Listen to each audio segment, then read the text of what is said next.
Yeah, I as background, I began in 2018 working with Oak Lawn Cemetery. Before that, I retired in 2013, and I was working on my family's material, and I came across Find a Grave and started putting up all of my family's information, and my wife was doing the same thing, and then we started as volunteers as well in the sense that we would go out and take photographs and put them up here in the community. And that's actually how we came across Oak Lawn. We were searching for a grave of a child in Catholic cemetery right next to Oak Lawn. And then we started documenting all the graves in Oak Lawn Cemetery, which is here in Mobile. Yeah. And I have to say that was 2018, and we've just gone from there to St. Austin's to Richardson Cemetery, all here. And so in the process, we've loaded memorials and connected memorials. So basically, we've learned it from scratch in the sense of we make mistakes, we correct them. We're now at a point where we have challenges with some. I have challenges with Find a Grave in general, and I'll just mention where we're at with that as I go through. But if you look at there's three basic crowdsourced, what I call crowdsourced um, cemetery related projects that are collecting data in some way or another. One of them is the Alabama Register, their interactive map that they have on. I don't know if you're going to be able to see this or not, but we'll see. Um, the this is their site. I'm not going to open the. You would click down on the bottom. Let's see if it takes me there. Um, yep. And it's a GIS based system, and all of the cemeteries that are registered by the state are registered in this. And this is everything that they have in their portal, by the way. This is all the data. You can actually type in here. Let's see if it'll do it. Let's see, St. Austin Cemetery. Yep. And then it pulls up the cemetery. And then you look at the little yellow, can you see the yellow dot where my Hmm. cursor is? Yeah. And so you Yeah. pull that up and it gives you all of the information on that cemetery that's in their registry, including at the bottom, they have a PDF copy of the application. So it really works very nicely. So you can go back and look at all the cemeteries. If they're not in here, it just means they haven't done it. Now, one of the things you'll notice on here is that the Historic Commission about a year and a half ago, they started linking directly to Find a Grave, which was really a huge change because a lot of times when I talk about Find a Grave, everybody would roll their eyes and especially some of the historians and genealogists and so forth would just, you know, look at it as, well, it's not it's not quality, it's not what, you know. And so over the years but the state is now linked to that. And the other reason I put in I'm trying to think if there's any other um let's get out of here. Um the other database that has been linked to by the Historic Commission is also the Historical Marker Database. So if a cemetery has a marker, um, then that marker would be here. And I'm not sure if this is going to work or not. I'm trying to think of, do I have it on my presentation? Yeah, here. This is just to give you an example. Um, this is the all the historical markers here in Mobile that are affiliated with the African American Heritage Trail, and each one is exactly the marker. Now, this is a crowdsourced. Anybody can put a marker up here as long as it's not in, and their system is very well moderated and reviewed. You cannot put a marker up there. You can put a marker and submit it, with all the data typed in, and then a reviewer comes in and reviews the marker and either makes the corrections or tells one to change things. And then that reviewer is the one that actually posts it. So this is very different than Find a Grave. Um, and it's an interesting, as far as I'm concerned, they have quite a few qualifications that they want information on. They like two photos, a wide angle with an approaching view and a front, if there's a front and a back, that are different, the front and the back and so forth. So again, this is a crowdsourced, again, free for anybody. It's national. And then of course there's Find a Grave, which is out there. And Find a Grave, it was established as solely for searching for graves. So you'll see in the earlier entries, a lot of the um, contributions, as they say, had just a headstone picture. You couldn't tell much about the grave site or anything. And there's all volunteers. There's you can do very different things once you subscribe to it. It's a free subscription. You don't have to pay for it. It is directly connected to Ancestry. Um, Photo requests is where, we look at, and a lot of the, like Mobile Memorial Gardens has over 200 requests, and we don't do that cemetery anymore because the cemetery many years ago now had gotten tired of us coming in and asking for location information. So we stopped doing those requests unless the persons have actually requested gotten the location and then given it to us, and then we can go in. You can do suggested edits. You can transcribe other people's photos. You can upload spreadsheets, which I've never used. Um, the um, Again, they talk about there's over, I think, 250 million records in Find a Grave. This is pretty, they've updated a lot of this. You can do searches by cenotaph, by veteran, nicknames, maiden names. I mean, there's so much more in here in the past couple of years. It's become more powerful all the way around. Um, the um, there's a lot in there now. The Let's see if I can move down. Uh, uh, Go for it. Dr. Ellis, are you okay with jumping in with questions and stuff, right? Yeah, yeah, Okay. absolutely. Cut me off. All right. Ask questions. I'm not even suggesting you're cutting me off. Just Yeah. ask away. Okay, cool. And anyone else, if don't feel like jumping in and you want to put something in a chat, I'll make sure we catch Or it. just ask. Yeah, Yeah. Yeah, so yeah, of course, yeah, we wanted to be very conversational and uh right. but you pointed out some of the things that we're able to include if we contribute information to the Right. Find Me. Do you have like any advice as to what people should include that would be most helpful to most people as researchers?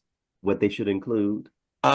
Yeah, actually, let me just pull up a memorial. I mean, this is just to give you an idea. Um, this is a grave out at Oak Lawn Cemetery. And people should feel free to include this one I created several well back in when did I do it? Let me see. It was the original was discovered was photographed in 2011, and I would have done this probably around 2018, adding all of this information to it. What you can include, I mean, if you look at let me see, let's do this. Um, Adam, let me go back here. I'll go to Oak Lawn, add a memorial. Okay, so you start with this, adding a memorial. As much or as little, well, I wouldn't say as little. Um, the basics would be the names, the years, if you don't have days or dates. Here in the bio is where we would suggest adding as much information as you can. Try to keep it ancestry kind of information. In other words, parents, people who are alive, they discourage you from including names of people who are alive. But if you say, have an obituary, what we would do is take out the names of those who are living and just put in is survived by a husband, father, mother, son, and not put anything more and add the information in there as to where you can go find it, such as an obituary. Um, you would include the information on the location. You can't, when you create a memorial, um, you can do it without knowing the cemetery. It would be under burial details unknown. They don't like that because obviously you want to point somebody to a direction, but you can do it. And you have an option to under burial details unknown to put a statement in there such as um, where do you think that person's buried or what do you have or is it literally unknown? Um, and it's helpful for others then who come in and try to find that same person and actually find a grave, then they can update your record. The Usually, cemetery, go ahead. using the term unknown would be somewhat misleading sometimes if because if I put unknown because I don't know, it's very different from putting unknown because the information is not there. So Correct. yeah. Correct. Let me see if I can do this. This is here. Henry C. While he's doing that, I have a suggestion if Jim doesn't Sure. cover it, and that is to put sources of information on the Yes. individual or individuals, because if I'm doing like a work for the Kentucky Soldiers, if I don't see the source of information, I generally don't use it and attach it to their trees. You're 2000% on mark. We try very hard to do that. Okay, and why is it not coming up? Okay, let's take that out. Refine search. Should, let me see. Still not coming up. Henry Williams, Mobile County. Um, this is obvious. This is giving you an example of what the problem is that you will have with burial details unknown is that you just it is you end up having to hunt and peck for the. Let me see if I can do it a different way. Henry.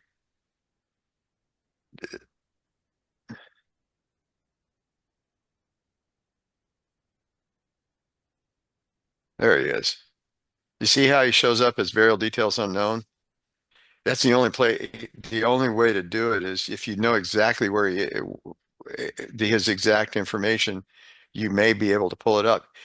You can't pull it up because through the normal search, by including, let's say, a location such as Mobile County, because we don't know where he's buried. Um, and in this case, his obituary did not indicate location of the final burial place, and we put that information in. And as was mentioned, we put in ours memorial based on obituary and other as indicated below. And then we will go in there and literally put Veterans Affairs, Burl's record, Social Security Death Index. This is public information. Now, one thing about Social Security Death Index is they often put the Social Security number in. and we take it out. We leave out quite a bit of information because it's just not pertinent. If somebody wants to go find it, they can go find it. And in his case, it's his enlistment record is here. Again, that's all from Ancestry. And I think Chris, I mean, this is what you would find helpful, correct? But definitely, yes. I mean, we carry all of this through as far as best we Yeah, that's can. great. Um, and this is what we would highly recommend that people do for, let's see if there's anything else here. It's also, there's another element here that Tracy mentioned is whether it's a cenotaph or not. The word cenotaph is being used in this case as a memorial that has been created, but the person is not buried in that location. So this is, let's see if this is a cenotaph, and we explain why down in here. The obituary says she was buried in Oak Lawn. However, a grave marker has been found in Find a Grave in Whispering Pines Cemetery. Hmm. And let's see if we found anything else. Yeah, we couldn't find anything else. But and this is the problem with Find a Grave oftentimes is that obituaries that you'll find an obituary that says they're buried in Oak Lawn, but they're actually buried somewhere else. Or you'll find a headstone um, in Oak Lawn. Let's see if I can find one that's a good example. Um, that, okay, here's one. This is a reinterment. That the death record says they were buried in Oak Lawn Cemetery. Hmm. Um, and yet, let's see if I can go back. But the death record, okay, go back, sorry. Down here, we put it that the initial burial was in Oak Lawn in 1969 and reinterred in Catholic Cemetery in 1990. And that, again, is based on the records that we have. So again, cenotaphs are interesting because they have the ability, you have the ability to um, make it more informative because if a person got this person's death record and it said Oak Lawn and they didn't know anything more, they would be searching for Oak Lawn when in fact someday somebody will find the actual headstone in another cemetery. And then what do you do? So And do in that case, we would go ahead. you say a cenotaph is a where there is no remains accompanying it, right? There is no grave. No grave. Okay. It's like a marker. There's some like there's a grave, and I don't have it handy. There's some burials from Lincoln Cemetery that were moved into Oak Lawn, Hmm. and Okay. there's a headstone in Oak Lawn between the two parents. Okay. And that headstone, that person's record says he was buried in Lincoln, but the headstone is in Oak Lawn. So what we did is we created a cenotaph for it, Okay. because we actually can't see a grave near it. And in most cases, cenotaphs would be that way. Let me see if I can find this other one that kind of exemplifies the scenario. I'll go down on this page. I know where it is. This one. Okay. Amanda Savage Buford. Okay. She's got a cenotaph in Catholic Cemetery. Okay. She was not buried in Catholic Cemetery. In 1999, and again, back to Chris, according to the Alabama Historic Permanent Report, which we found on the map by accident on the Historic Commission's records, she was moved from her original burial was over by Lewis Quarters. And somebody, there's a person put her grave in, sorry, wrong one. Um, Put her grave in, it created a cemetery called Lewis Quarters and put her in this cemetery. Damn. View memorials. Okay. Sorry, I'm getting crazy here. No problem. And they put her memorial, they created her memorial and put it in Lewis Quarters. Mhm. Her original burial was in what was called Buford Cemetery out there. Um, Her husband was buried next to her, and that at what time, Thomas Buford, is not buried in Quesenberry Cemetery. He was buried, and there's no record of him being moved out of the cemetery that was nearby Lewis Quarters. And so we haven't fixed this one yet. And the records are very clear that he was buried in Mobile, and there is no record of him being moved. And this reference does not does not make this does not make this work either. In other words, there's a lot of inaccuracies here. Just to give you an example, um, his cemetery no longer exists. It's been buried under, and I was talking to the Historic Commission, and they said we need to create the cemetery, regardless of whether it's gone there or not. If it's an actual cemetery and you have a record for it, you need to describe it. And that's the other problem with cemeteries that Chris would I think would agree. There's a lot of cemeteries that have been created that for which we have, where did they come from?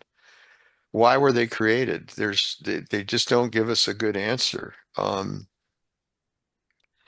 So yes, putting as much information in when you create a cemetery, you put in a bio on it, a description of where it came from. If it was created strictly on the basis of obituaries and or family records, that should be there. There's Mhm. nothing wrong with that. It just needs to give people direction in the future, because there is no cemetery in Mobile called Lewis Quarters Cemetery.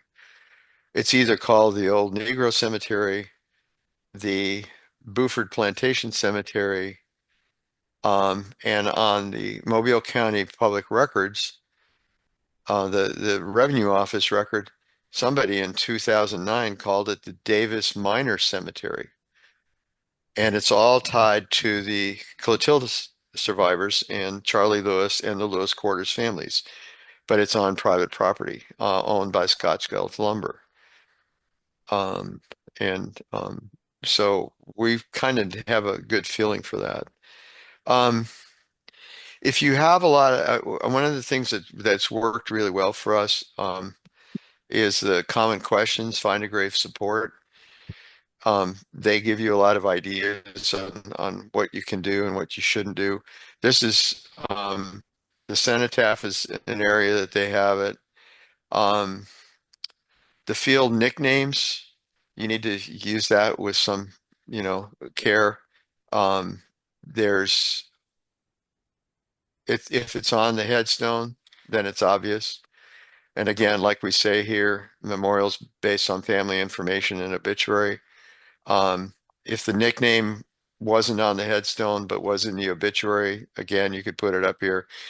Sometimes families will say to us that, well, his nickname was Frank or Frankie, not Frank, and his headstone says Frank. Well, then put the nickname in as Frankie.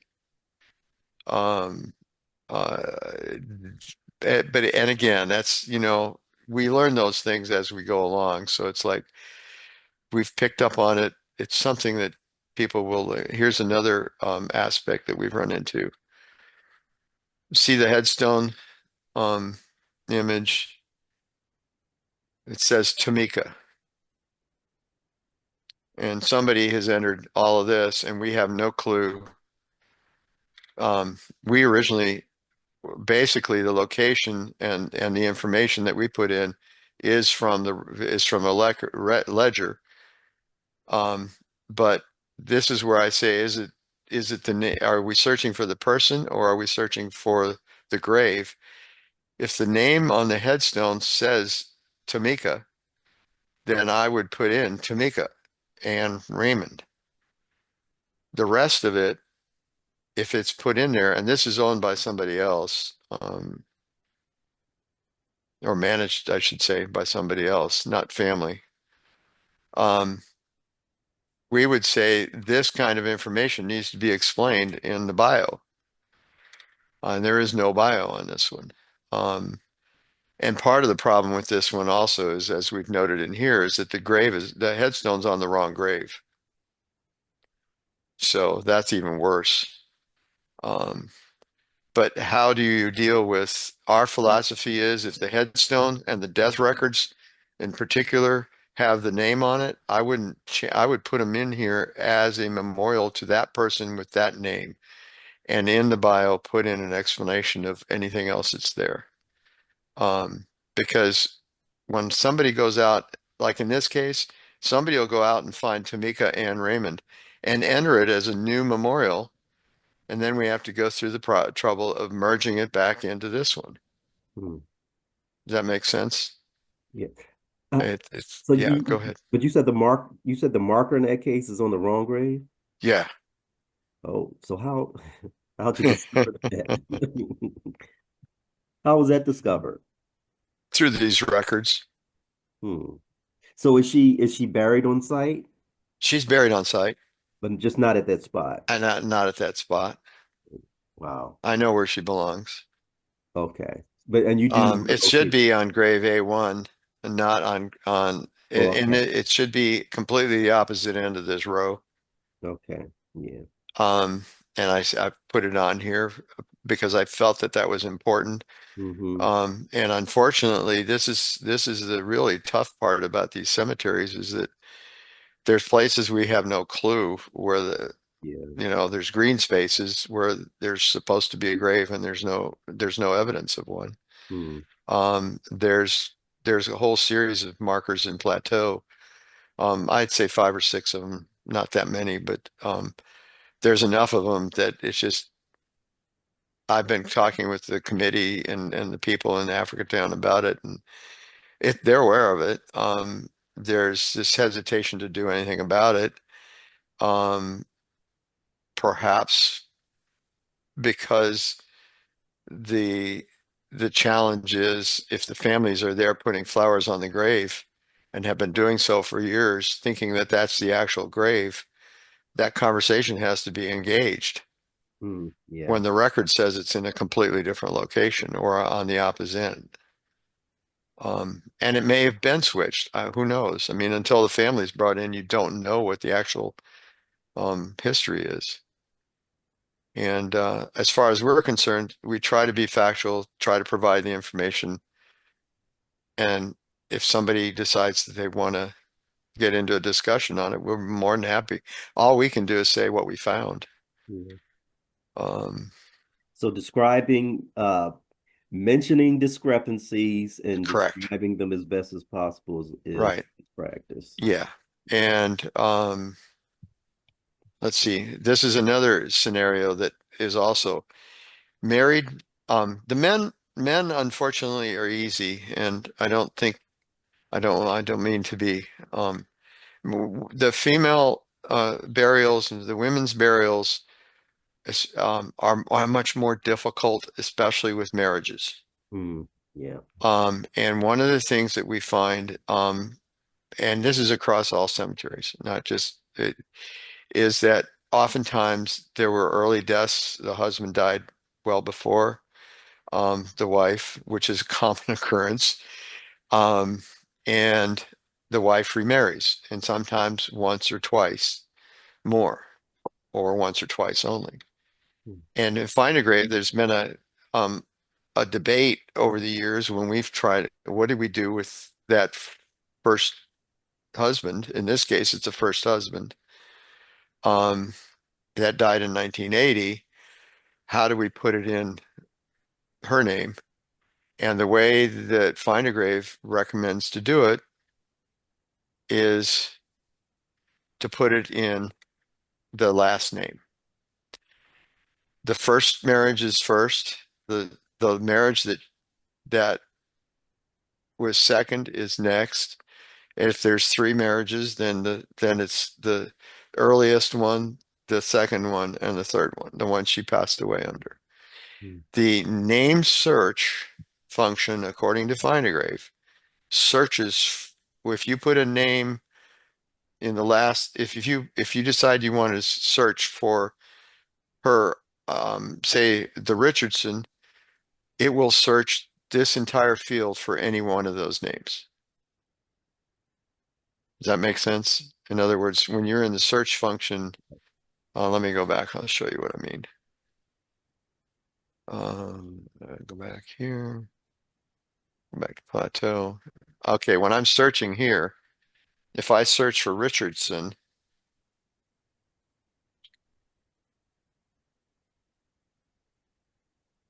I'll put it D. See, it pulls it up. If I search for Alexander, it will pull it up. And that's the beauty of doing it that way, because now you can actually connect various name functions of that associated with that particular individual. The maiden name is always in italics, and the given names are first, obviously. Hmm. Let's see, what else is there? There's a section that Tracy uses about downloading data, and you can actually, if you create a virtual cemetery, and any memorials that you use, you can actually download all the data associated with those memorials. I don't use it very much. Tracy uses it quite a bit, and you can download it to your account. It has to be memorials you own, and it talks about the various data in this. I just don't use it that much. There are other ways of looking at data. The like if I wanted to search in this cemetery for just the veterans,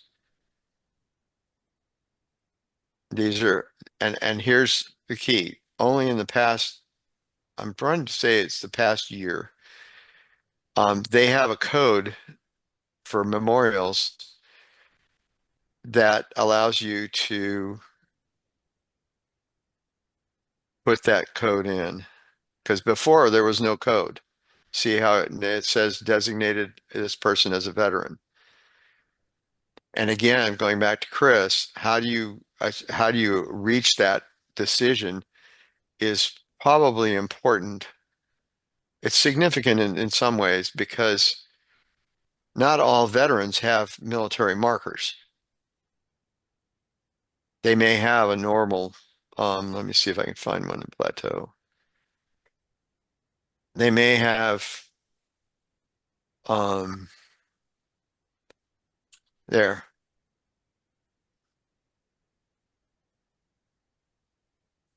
We know he's a veteran because it was stated in his obituary, or we found other information that says he was a veteran. Now, whether he actually was, he died in 2010. I don't know if there's been a search to see if his Burroughs record won't be in. A lot of that's not public information. After I think it's 1970s, is when the public records, the person has to be, the record has to be over 70 years before it becomes public, I believe. So the individual families would have to account for these kinds of questions, Hmm. and show the records. I'm always confused about the timelines. We can find things up until the 1970s in Ancestry, and every year it's like the census. I think last year was 1950 census was released, and then this year it would probably be 1951. If Do- they were, Can I Can I interrupt for a second? Yeah, go ahead. You had, while I'm thinking of it, and you mentioned it, you mentioned the Burroughs database. Right. You're familiar with the Reclaim the Records, fairly newly released database? Yes, vaguely Okay. familiar. Okay.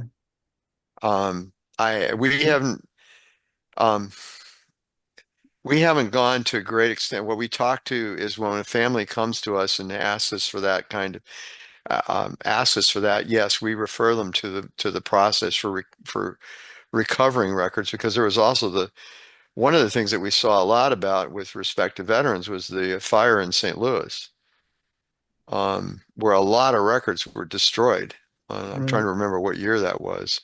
Um, 1973, if I'm not mistaken. yeah, and there was a huge fire, and a lot of the records ended up Mhm. being destroyed. But I understand they've recovered a lot. Mhm. A lot of that through this records process that was able to retrieve records from other sources, as well as recovering the burnt records. And where can one find the recovered records or the Chris, do you have that handy? I don't. I'd go to the VA is where I'd go this first. You just do a search for National Archives St. Louis and you probably Yeah, find yeah. enough information on that site to help you out. Or Or or a email search. them. Yeah, Their email response is kind of that I've experienced the last year, I think it was, for somebody, and yeah. that they replied real quickly the first time, but after that, not so much. But yeah, I guess it Well, depends on how things operate. But the other anyway, suggestion I try to direct people to is the local people in working with the VA. Now we have a national cemetery here, and they may be able to help you a lot more as well in the process because they have to work with those records.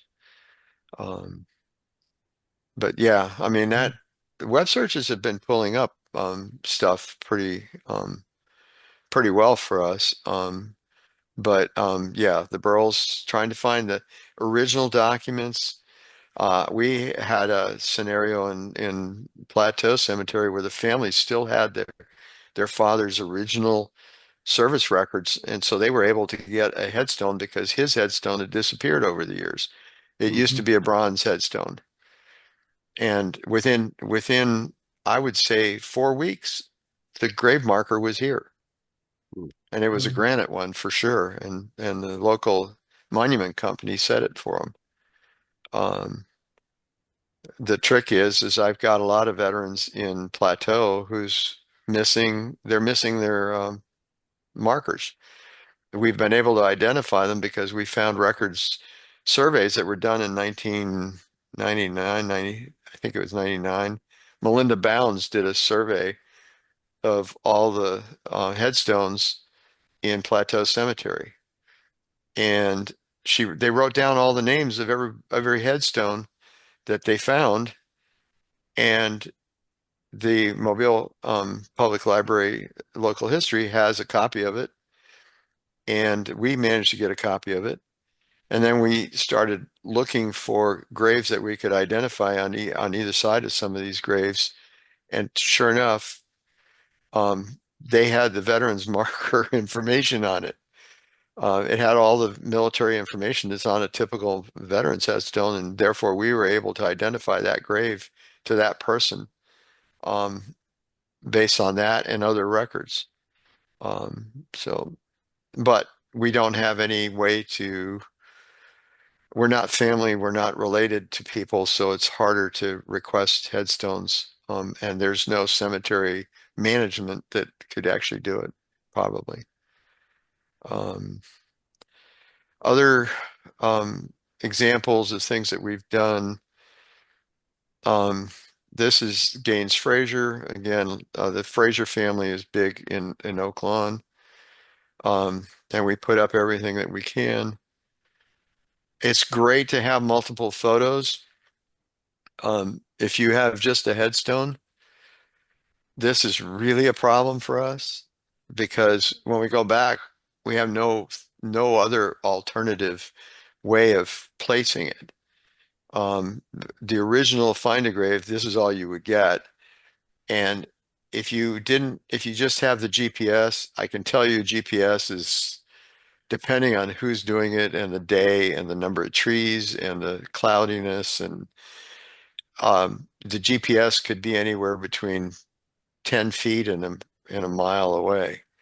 Um, and we've seen headstones, we've seen photos that we've taken, and we get home and it's like, it's not in the middle of the highway. Um, and it's not, and at Oak Lawn, there's a number of them that are in the middle of the swimming pool at the hotel, nearby, or sorry, the apartment complex nearby. So what we try to do is try to put wide angle photos that describe the area.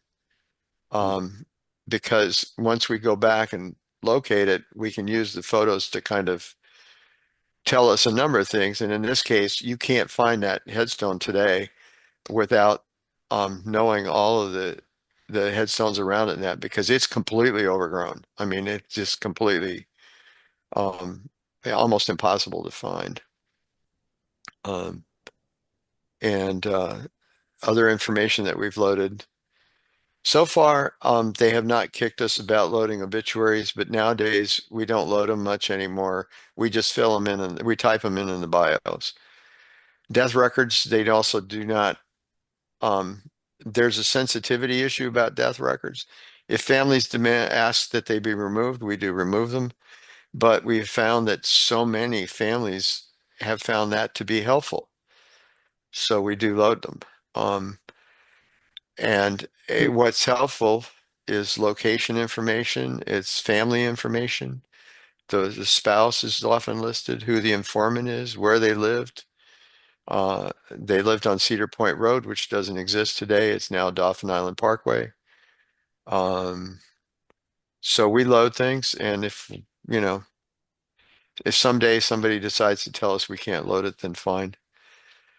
We also load, this is how we've got all the ledger information. We do as much of this as we can to put everybody where they belong and to connect them all. And some days I go back and read my own notes and I can't figure it out, but eventually I can. But this is a typical grave scenario in Oak Lawn in a lot.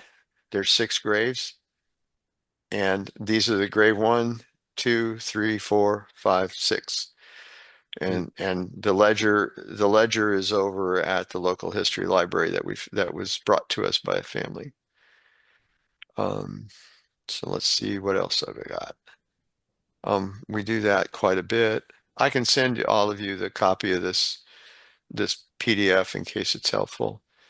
Yes, please. Here's how not to create a memorial.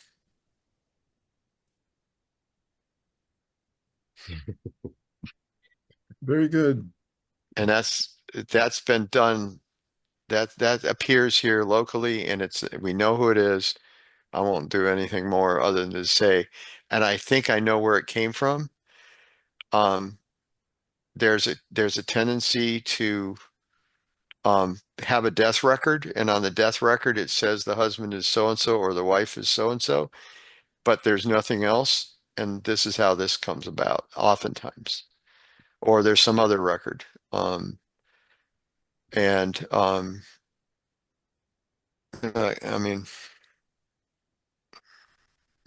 mean, how, or you can get it possibly off of another death record that has the information on it.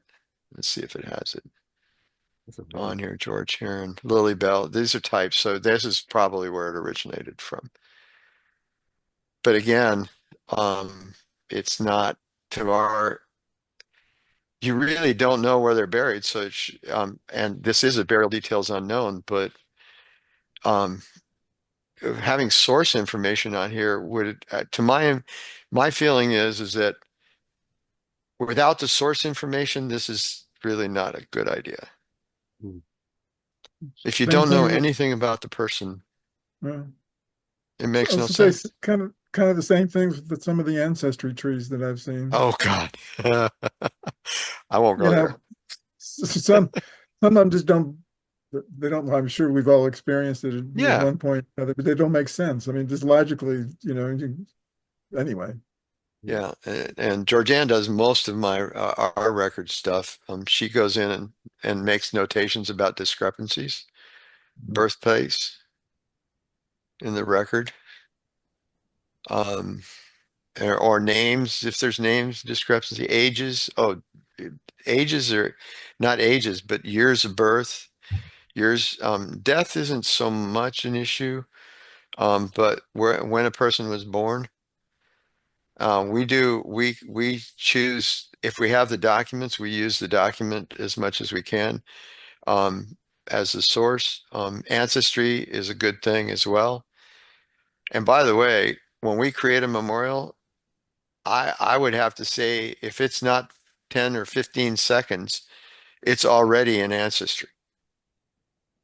It's that fast these days. Hmm. Because we'll go in and search that name and suddenly, I mean, it's like almost immediately those records go into Ancestry. And it comes back to this crowdsourcing thing. I mean, the accuracy of the records is only insofar as the quality of what people do and try to, let's see, this is another one that she's done. Already grave. Marker is listed as Amelia Ray. The obituary is Amelia Ray. This is the marker. It's a nice one, handmade. Let's see if I can do, I'm going to cut out that. This one's frustrating me because we need his records. He had records on everything. Um, so I'll say another thing. And I'll try to cut it short. Um, one of the things that we found with these is how we connect to other cemeteries. There's, let me see if I can find my connections. Leroy Scruggs in Oak Lawn took us to his family in Womack Hill at Little Place Cemetery. And it is now registered. A family member met us up there, and it's a beautiful little cemetery, one of the most beautiful on the top of a hill. It's just incredible. And she gave us all of her family trees that they had created. So we've used all of this and put it all up. There's um, this one, this grave. Sorry, I want to go back on that. Let me go back one. Rebecca Arms. Okay. This one. Okay, why am I doing this? Okay, let me jump. I'm going to quit this. Hang on. I got to find it. Josephine Lee Singleton. She's in Plateau. This is all that we have for this grave. There is no grave around it. It's just a piece of a plaque that we found. And we found her death record. She was buried in Plateau Cemetery. Is an inscription on that There's picture? an inscription on it. Yes. Okay. Um, Oh, I see. Okay. and it's just insane. There's her name, Josephine. Hmm. Um, so we took that, and when they were doing the mapping project, nobody picked it up. Hmm. It was like, and it still had. I don't know that it's been put into their records yet. Um, and so let me go back. Okay, so her husband is buried at Mount Vernon Community Cemetery. Hmm. And we got up into Mount Vernon, and there's a whole slew of singletons. Again, burial details unknown, but you see how we've done the information for the families. I'm trying to see where it takes me to another.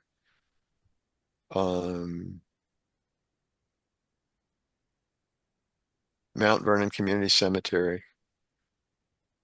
So it takes us to these other cemeteries, and in one, the Singletons is a big family name up there.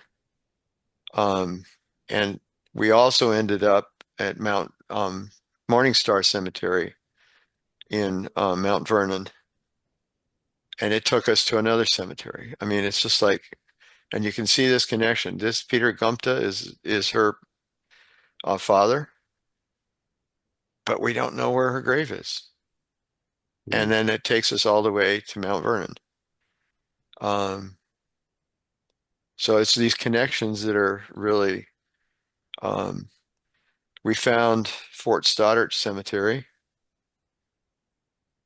with one grave, Ephraim Kirby. That memorial was in the wrong cemetery. And we found another cemetery nearby. This was in February that has six headstones, all of which are African Americans, all of which we found death records for. And this one is one that we have not been able to track down any ancestry history or anything on, that other than to say that based on the headstone, you all can chime in here. We've come to a general agreement that she's colored based on the headstone. All the other graves, the death records say that they were black, African American. But this 1878, and the date, just we had the library genealogy people, Tracy, everybody's gone through this, and we're going, we don't know who she is. We can't find her records. So back to the memorial for Chris, that's what we've got. And it's as basic as that. This cemetery, I submitted a registry for it to the Historic Commission on yesterday. And hopefully it'll get registered and protected. With regard to registration, who can register a cemetery? Anyone. Okay. Here's the deal. What you should do is go to the Alabama Historic Commission's website and pull down their let me see if, let me do that here.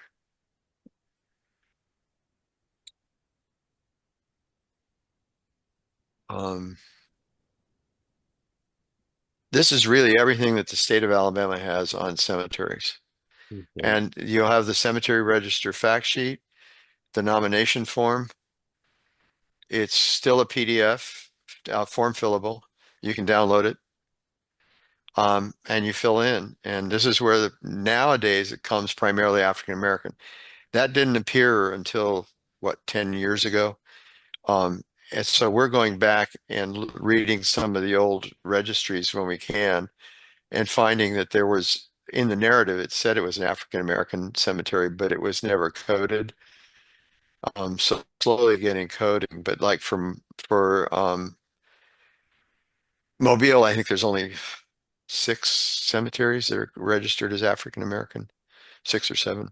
But anyone can do it. But here's the thing. Be ready to do this. The old ones, there was less than a paragraph. There'd be 2 or 3 sentences, and they were approved. And I'm not criticizing them, but I'm also saying that what we're doing these days, because there's so much more information available on the land, on the area, on the history of the area, that we're trying to put more context to it. Like Laurendine Cemetery, it's outside Mobile in the county. It's tied to the Laurendine Station. It's an African American cemetery, and it has been coded finally. but it's tied to the railroad. It's tied to the African American communities that were out in the farming areas that had farms that were actually uh, tied to the city in a lot of different cities' history in a lot of ways. Um, so try to connect the context of Okay. the cemetery if at all possible. If not, I mean, that's basically, you can submit any cemetery, and even if the cemetery no longer exists, they would like to have a picture of the general area, an idea of the general area that existed. They would like to have a GIS map, Hmm. um, a survey map of some sort that shows its potential location. And there's no limitations regarding the size of the cemetery or Nope. any of that. I'm going to register the one that had Stoddard as there's only one grave Hmm. that has a marker. Hmm. Um, no, and if you have a cemetery that there's multiple graves but no markers, that's important. Okay. Document it as well as you can. For the one that we found up in the Simpson Cemetery, there were at least six collapsed grave areas. Hmm. Um, the shallow indentations. We're assuming that they are graves. So that made it 12 graves in that area. Now, we did put in our notes that our application was based on the fact that further research is also necessary Hmm. to continue that. And you can update that information as well. But I would, if you've got cemeteries that you know of, anywhere in the county, anywhere in the state, get them registered. Um, Do you know if other states have well, you probably you work well exclusively with Alabama, state of Alabama. Do other yeah, states have similar yes. registries? Okay. The state of Florida, Public Archaeology Network is amazing. They have been registering every single cemetery in the state, and they're actually funded. It's well set up, and they're doing all cemeteries, not just, African American, but the push was for African American cemeteries. And part of it, the data is now being used in Florida as part of their coastal flooding programs, Hmm. trying to determine where the cemeteries are, because it's important. And the other thing that's happened is because of all the cemeteries that are buried under in Tampa, um, a lot of the registries in Florida are important because every developer now has to go somewhere to look to see if there's a cemetery, and having that data is really important. Um, Leon Trupp is very helpful. She works for the state. She can only work within her limitations. But the fact that they've connected to Find a Grave, and they've connected to the historical marker database, I think speaks a lot for them. It speaks a lot for the two sets of data. Ultimately, accuracy is going to be on the part of every individual that puts records in. And if you find mistakes on any registry, you need to correct them. Yes. That's the best one can do. Um, and I know Chris is wincing because there's so much inaccuracy and so many data, so much data. Better Yeah, than nothing appreciate sometimes. Yeah, it. Yeah. but I have a whole bunch in Find a Grave that I am, well, that I'm trying to, someday when I retire from this, um, I mean, Tracy's done something. This is one. Look at this. This is the Lincoln Cemetery here in Mobile. Hmm. There are 923 memorials. She do them all.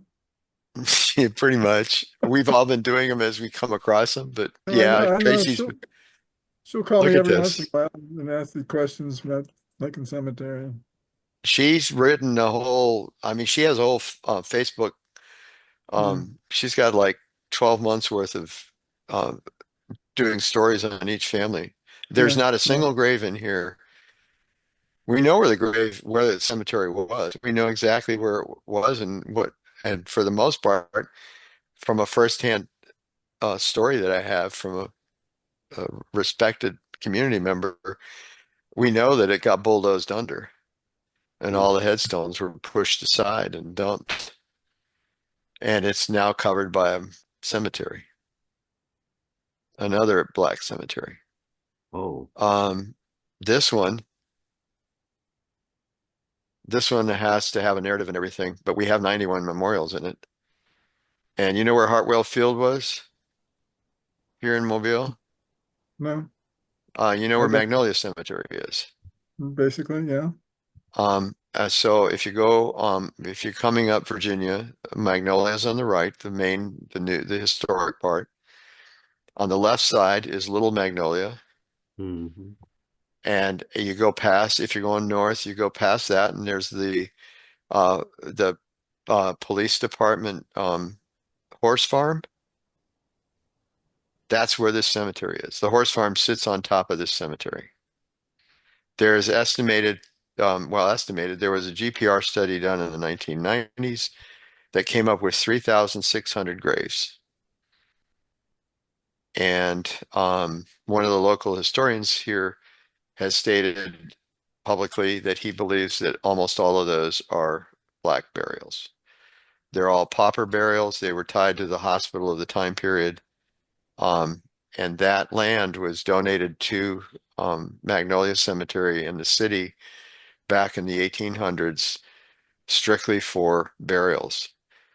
The animal shelter is believed to be sitting on top of part of it. The fire department training towers brought it all to everybody's attention recently because was it last year, I think, or the year before? Or early last year, there was a big problem because the fire department training station they wanted to build new facilities, and they started digging in the gravel parking lot that they have by the railroad track and next to the Greek and Norwegian cemetery. And lo and behold, they uncovered 4 graves Mm. with no markers, and it was underneath the parking lot. And that immediately raised flags, and the city claimed they didn't know anything about it. Well, they found out real quick because, yes, it was a known burial ground. And so the city is moving, the horses have been moved to a farm outside of out on the outer edges of the city. The animal shelter is supposed to be moved soon. All of the police department, public impound lot, and all of that's supposed to be moved as well. But this mayor probably will never see that happen. But yes, they said there's no way to find out who's buried there. Well, all of these are death records, and we're still looking. I mean, we find them almost daily sometimes. And What does the death what does the death record say for the burial place on those? oftentimes it says public ground. Upper Um, ground. Okay. um, but oftentimes it also says pay graves. And some of that data has got to be sorted through because that one, actually, I can't believe that one's in there. It shouldn't be there. So public Um, grounds refers to any like if there's a parking lot or something and people are buried there. Is that what that means? What do you mean by Public ground, I'm trying to figure out, some of these get in there and we don't know where they're buried. But there's okay, and Magnolia Cemetery has a huge, um, let me look up something else here. I'm trying to find this is the part of the challenge.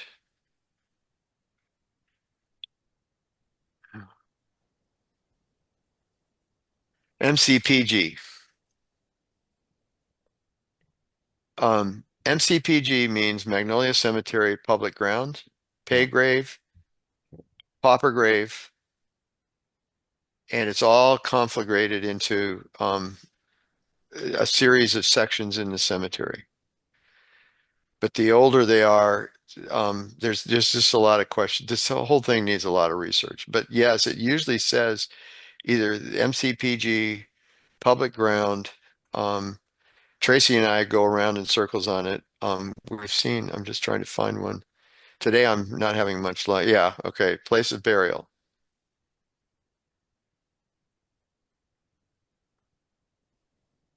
Where is it? Remarks, place, interment.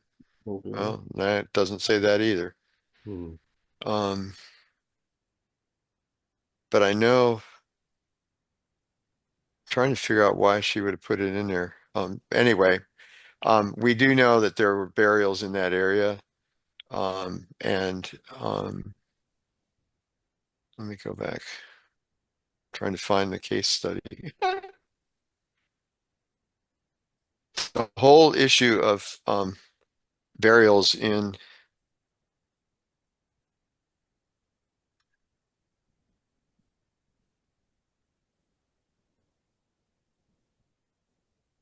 okay. This is the death record. See where it says public ground, Yeah. pauper. So public grounds is an area at Magnolia. They have a, It's an area of Magnolia Cemetery across the street. okay. Okay. Um, and the whole question of the whole story and history of African American burials in Magnolia Cemetery or its affiliated cemeteries is something that I'm trying to get. I've got some students trying to start work on it. Um, th- th- th- it's a history that's been left off. It's never been written about. Little Magnolia is referenced on their ledger as Negro Cemetery. Um, Cemetery number 3, which is the annex, has a predominance of black burials probably in it, but it has some white burials, so I'm not completely sure. There's a lot of pay graves and pauper graves. Um, and then in the main section, there's some sections that are for paupers as well. Um, so the whole the the whole question of burials and how they were referenced, because there are people buried in the public ground who died in the hospital. They came over, they died, let's say they came in on a ship. Mhm. I'm not saying it's an entirely African American cemetery by any chance. It's a major, the major question is at what level, what was the nature of that burial ground? And it was originally a local society that donated it, that was one of the benevolent associations, Jewish Benevolent Association, that donated it to them for specifically for pauper use. Um, and so that whole history, and there is there were no headstones, at least there are none left to be found unless more GPR work is done and more groundwork is done to determine if they're buried under. Mhm. The other thing, Chris and everybody, Magnolia Cemetery is listed in the National Register of Heritage Sites, Okay. but Little Magnolia is not. It's excluded. Hmm. And I use the word excluded because it's written in the registry. And the Greek and Norwegian cemetery is excluded because it's also written in the registry. And the annex is excluded because it's also written in the registry. At the time the Magnolia Cemetery was registered under the National Heritage sites, these were all excluded because they had no significant statuary. Therefore, they weren't considered by the ones filling out the application Hmm. to be of historical importance. Hmm. Um, and all I can say is the Greek and Norwegian cemetery has crosses. just like the, um, and at the time, they registered the national cemeteries. And the national cemeteries have they do not have any statuary, but they have the white marble headstones and they're uniform. And they excluded the Greek and Norwegian cemetery because it had a uniform crosses. And I'm going back and I'm just kind of Mm. saying, whoa, they just intentionally left out the historical meaning of the lack of statuary. Mm. So that's another thing on my list to do someday is to find out if we can amend the National Registry and make sure all of these cemeteries, that entire cemetery is put into the registry as a cemetery. And with the with the history correctly done. Anyway, sorry, that's my, I mean, my conversation today, uh, um, I get carried away. So, I guess that's where I'll end it. I get started on these debates and back to your question about who can register, anyone. Okay. And what can be registered, that's up to Leanne and others to review the documentation. But and it's up to the people who are submitting it. Okay. Last thing I'll ask, as you're talking about what we are doing using pronoun we. So who is we? What is your for Who those is we? I am we is Georgiana, myself, oh, and okay. Right. Tracy, and Elizabeth at the library. It's the and I include Africatown Heritage Preservation Foundation because I'm not on their board or anything. I can't speak for them. But Anderson Flynn and I have been talking. The pastor at True Vine Baptist Church and the pastor at the churches in um, have all been engaged in these conversations. We're engaged right now in Mobile, trying to engage the county and the city in a conversation about establishing a cemetery restoration authority, that they have the power to do so under state law. Mm. Um, that's the state of Florida, believe it or not, several years ago went through that route and they actually established a Black Cemetery Commission, African American Cemetery Commission, for the state to look into the issue. And they ended up getting $3 million allocated every year out of the budget to the State Historic Commission to develop the cemetery programs. Mm. And it's the Public Archaeology Network in that state has been hugely led by the University of West Florida. And they've managed to get, I think it was $400,000 for the restoration of a Black cemetery in Pensacola, um, through the city, county, and state partnership. It was really creative. This is why I keep coming back to how do we get the city and the county to wake up? Well, that's The all. state, the Don't state be my is. question. How do we get there? Yeah, how do we get there? What do we do? And the we has to be everybody. The community has to be involved Mm-hmm. and has to be active and want to do it. Otherwise, the cemeteries are being well taken care of by Mother Nature. Right. I mean, I'm being blunt about it, but Mhm. thank God that in Oak Lawn and even in Plateau and others, nature has covered over a lot of the headstones in a way that's protected them because so many of them have been deteriorating over the years. Right. And now that they're being uncovered, we're trying to get them photographed as fast as possible because the concrete ones in particular are deteriorating at a pretty heavy rate. Mm. Um, but that's the we. Okay. I will Well, include you in the we. yes, okay.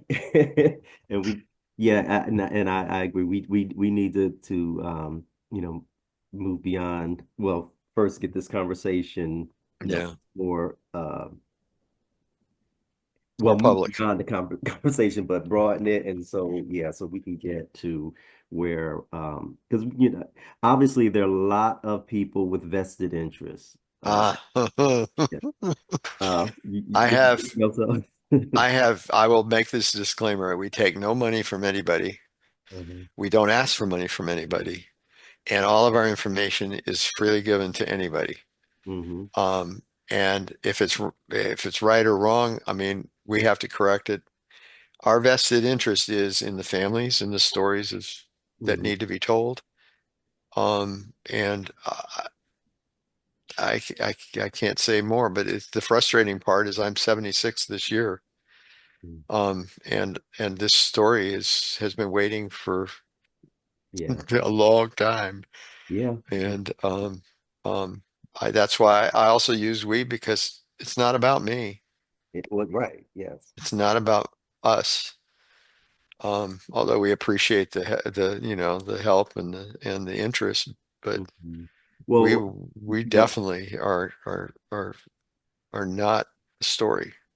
yeah. I mean, my point is that there's enough of us with the interest in this, who can that all of the community can benefit from it. Yeah. So we should, get ourselves organized to Yes. get where we need to be. Yeah. And Kern Jackson has been interested, but and he said he's willing to try to pull together a working group. Mhm. We tried that with the library before COVID. And it worked for a while, but it was just about a few of us, and Mhm. that doesn't work. Right, right. Um, Yeah, so yeah. Well, anyway, yeah. Well, I greatly appreciate your sharing of your time and expertise with us today. Put my face back on here. So yeah, thank you very, very much. And uh, I've learned a lot, and I'm sure anyone those who are engaged in this discussion today, and those who may watch the recording, see the recording of it, can, and uh-huh. and and hopefully next year we'll talk about some of the things that we've accomplished and move forward Yeah. towards. Maybe we'll have our commission. But Yeah, and I have to say this much. I really appreciate the society, the Creel Society, and everybody in it, because and the work that Tracy's done, because it's your history has taught me a lot, and has and what the work that you've done over the years has really set the groundwork for this larger conversation. And I'm so thrilled that you've been able to carry it forward. The bigger question at large for everybody is, how do we carry the whole conversation forward? yes, yes, So absolutely, yes. I echo what Sean said. Thank you for yeah, sharing and spending an hour and a half or so with and talking about these things. okay. Yeah. And if you have any questions, feel free to reach out anytime. If you could send the PDF that you referred to that you were Yeah, showing us, yeah, that'd be great too, please. Thank you. yeah, I will. Yeah. Well, Take care. thank you, and thank all of you who joined us today. Okay. Have a good Take afternoon. care. All right, Have a great weekend. all right, you too.